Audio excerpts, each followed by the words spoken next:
They thought she was just another invisible staff member. They were wrong. It began on a warm spring morning at the Langston Academy of Music, a prestigious institution nestled in the hills of Vermont, where talent wore tuxedos and egos echoed louder than the Steinways in the recital halls.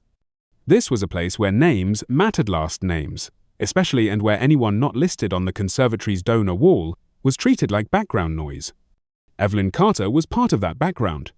At 42, she had just started her new job as an administrative assistant at Langston's conservatory office. She wore a neatly pressed grey cardigan, flats with a worn sole, and kept her dark curls pinned up. Her demeanor was polite, unassuming, almost invisible, which, frankly, suited her fine. After everything she'd been through, she wasn't here to be noticed. She was here to heal. But Langston had a habit of mistaking silence for insignificance. That morning, a flurry of tension swept the hallways. It was the day of the conservatory's annual donor showcase, a glamorous affair, where the Academy's most promising students performed in hopes of securing scholarships, summer internships, and praise from industry elites. The lobby sparkled with crystal chandeliers, fresh orchids, and guests in evening wear sipping imported espresso like it was champagne. In the midst of this grandeur, Evelyn was kneeling near the edge of the main rehearsal hall, taping down cable wires to avoid tripping hazards. No one looked twice at her, until she accidentally bumped into Dr. Veronica Hale, the iron-voiced head of piano studies. "Oh, for heaven's sake," Dr. Hale snapped, brushing dust from her designer slacks. "Watch what you're doing. These floors are museum-grade oak." "I'm sorry, ma'am," Evelyn said quickly, standing upright. Dr. Hale narrowed her eyes. "And who are you?" "Evelyn Carter, administrative support. Just started 2 weeks ago." Dr. Hale looked her up and down. "Of course, the support." She said the word like it tasted stale in her mouth. Then, with a sniff, she turned away. A moment later, a breathless student rushed in Julian Maxton, the Academy's top piano protégé. His blazer hung crooked, and panic flickered in his voice. "Dr. Haley, it's my wrist. I think I sprained it during rehearsal. I don't think I can play tonight." Hale's jaw tightened. "You what?" "I can't move it. I tried ice. Nothing's helping. Sorry." The professor didn't speak. Not at first. Her eyes scanned the gathering crowd, the donors, the reporters, the faculty, and finally settled on Evelyn like a spotlight shifting focus. "You," she said coldly. "Come here."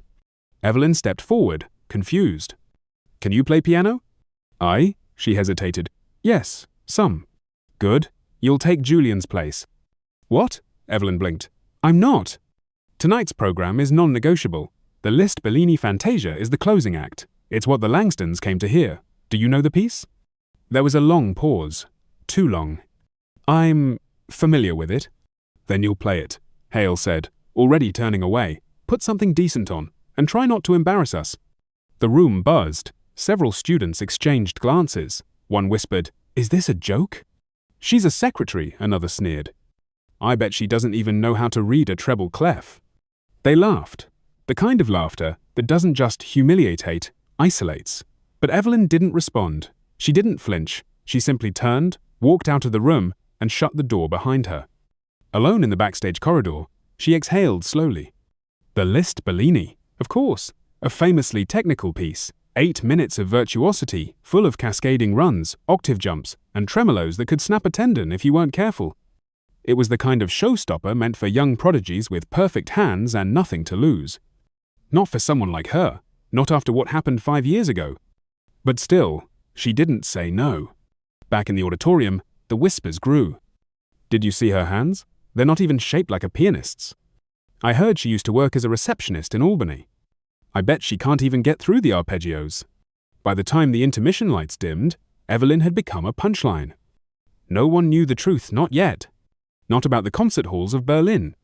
Not about the Kennedy Center debut at 24.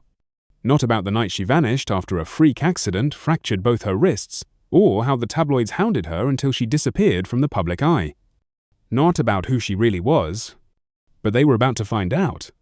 And that's when everything changed. Backstage, the energy had shifted.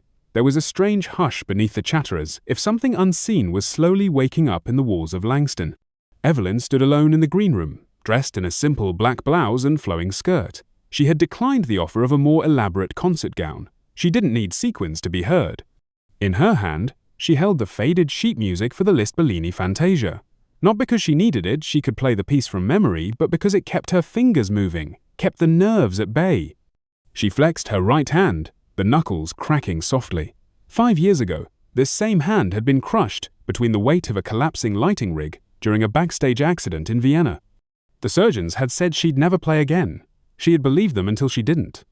Outside the door, the host's voice echoed, "Ladies and gentlemen, we thank you for your patience. Due to a sudden injury, Julian Maxton will not be performing this evening. However, a member of our staff has graciously agreed to step in. Please welcome Evelyn Carter." There was polite applause then, confused, a few audible gasps, a stifled chuckle. The stage lights dimmed, then rose again. Evelyn walked out slowly. At first, there was nothing remarkable about her entrance. No confident strut, no diva energy, just a woman walking with calm, deliberate steps. But then she reached the grand piano, and something shifted. She didn't hesitate. She adjusted the bench to a precise height, with 3 quick motions. Her hands hovered over the keys, not touching them yet, but the way her fingers floated just inches above the ivory, curved in perfect position, was telling. Musicians in the crowd leaned forward. She took a breath, then another, and then she played. The first notes rang out, clean, fluid, startling in their clarity. It wasn't just the technical control, it was the phrasing, the articulation, the timing. She didn't merely perform Liszt's adaptation of Bellini. She interpreted it. Somewhere near the back, a student whispered, "Wait, did you hear that rubato?" A visiting violinist turned in her seat. That wasn't random, that was intentional, that was expert. Evelyn's fingers glided through the ascending runs with absolute precision. No hesitation, no missed notes. Her pedal work was so subtle, it felt like the piano itself was breathing. Professor Hale, seated in the front row with arms tightly folded, had gone still. The smug look on her face had cracked just slightly. Backstage, the other performers gathered around the side curtain. Even Julian, his injured wrist forgotten, stood mesmerized. "Who is she?" someone asked. No one answered. Back on stage, Evelyn reached the Fantasia's first major cadenza, notoriously cruel passage of speed, memory, and dynamic control. Most pianists slowed down slightly, just to survive it. Evelyn didn't. She leaned into the keys like the instrument had been waiting for her all along. Her fingers blurred, yet the notes remained crisp, sharp, poised. It was the kind of mastery that couldn't be faked. People started shifting in their seats. A few exchanged looks, half in wonder, half in disbelief. In the audience sat Leonard Vance, a retired symphony conductor and donor who'd once collaborated with the legendary Evelyn Croswell before her disappearance. His brow furrowed. He leaned forward. He squinted. The music swelled into the lyrical middle section. Evelyn's tone softened. Her hands moved like silk across water. It was romantic, intimate, devastatingly controlled. Not the kind of thing you learn from YouTube tutorials, not the kind of thing you pick up in evening classes. This was decades of experience channeled through someone who had loved, lost, and returned. And now, the whispers began in earnest. That voicing, did she just bring out the inner melody like that? She's got concert technique here, you seeing that left hand? Wait, didn't someone say she used to be a performer? What was her name? Professor Hale sat frozen, her lips pressed into a thin line. Her fingers clutched her program. She had made a mistake, everyone could see it, and it was only getting worse. Then came the moment that sealed it. At the peak of the piece, Evelyn executed a passage of octaves that raced up the keyboard like lightning. But she didn't just race-shaped, she breathed. She controlled every dynamic, every transition. It wasn't a stunt, it was a statement. And the room fell utterly silent. No coughs, no chair squeaks, just music. When the final phrase arrived, delicate, almost mournful, she held the last note for just a moment longer than expected. A pause, then release. Silence. And in that silence, before the applause came crashing in, the entire room collectively realized she wasn't just good. She was great. The final chord hung in the air like a question, and Evelyn didn't move. Her hands hovered just above the keys, fingertips gently curled, her back straight but unforced. The silence was thunderous. And then, all at once, the hall erupted. Not polite applause this time, not hesitant. This was a full standing ovation, people rising so quickly their chairs scraped across the floor, applause like waves crashing on stage. Bravos from the back rows. One woman near the front was crying. Backstage, students who had been whispering cruel jokes only an hour ago now stood slack-jawed. Evelyn slowly rose, bowed once modestly, without theatrics, and stepped away from the bench. Dr. Hale remained seated, lips slightly parted, her knuckles white as she gripped her program. She looked like someone trying to process a car crash in slow motion.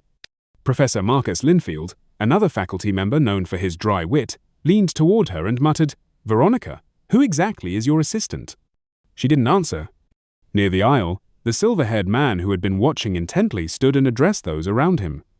"That's not just anyone," he said aloud, voice shaking. "That's Evelyn Cross." Gasps rippled through the crowd.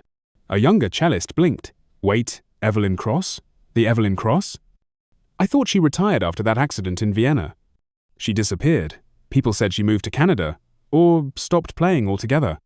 Evelyn paused at the edge of the stage as murmurs spread through the audience like wildfire. Her name was being said in reverence now, not ignorance. The auditorium door creaked open. A woman in a headset, clearly the event coordinator, rushed toward Dr. Hale and whispered frantically, "We have a dozen donors asking if they just witnessed Evelyn Cross. Some of them want photos, some want autographs." Dr. Hale stood abruptly, brushing down her blazer like it might restore her composure. She marched to the front of the stage and motioned for a microphone. The crowd quieted. "Ladies and gentlemen," she began, her voice tighter than usual, "I believe we all owe a great round of gratitude to Miss Carter who, it seems, has been hiding more than just organizational skills." She turned to Evelyn. "Would you care to introduce yourself properly?" Evelyn hesitated only a moment. Then she stepped up to the mic, her voice low but clear. "My name is Evelyn Carter," she said, then added, "but, years ago, I was known as Evelyn Cross." A rustle of excitement swept the room again then, another round of applause. Less frenzied now, more emotional. People were standing not just because she had played well, but because they understood what her return meant. A comeback without announcement, a virtuoso who walked in silence and let her music speak. Dr. Hale forced a smile, though her eyes betrayed unease. "Well," she said, "you certainly shocked us all. Perhaps you'd like to explain why someone of your stature has been filing forms and setting up chairs." The jab was thinly veiled. Evelyn met her eyes without blinking. 5 years ago, I nearly lost the use of my hands. Doctors told me I'd never perform again. I didn't want a comeback tour. I wanted to find out who I was without applause. I took jobs that let me be near music but far from the spotlight." She looked out at the audience. "I came to Langston because I missed hearing passion in real time, because I needed to know if the music was still in Minot for stages, but for myself." A hush settled again. No one knew what to say. And then a voice from the crowd called, "It is. It's still there, and it's more powerful than ever." It was Leonard Van Sether, retired conductor. He stepped forward. "Miss Cross, I conducted your debut in Paris 15 years ago. I'd recognize that phrasing anywhere. What we heard tonight wasn't just a performance, it was a resurrection."